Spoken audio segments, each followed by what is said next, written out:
पाकिस्तान का सबसे अमीर तरीन शख्स कौन सा है?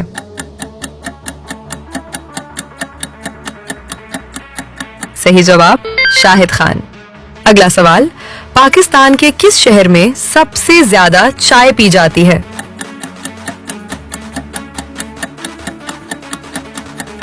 सही जवाब कराची। अगला सवाल, पाकिस्तान में सबसे कदीम यूनिवर्सिटी किस शहर में वाक़ई है?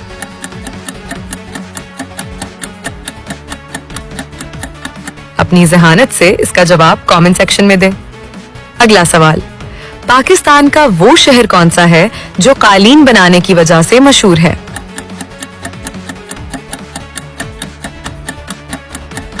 सही जवाब बहावलपुर। अगला सवाल, पाकिस्तान का वो सूबा कौन सा है जहां सबसे ज्यादा दरिया बहते हैं?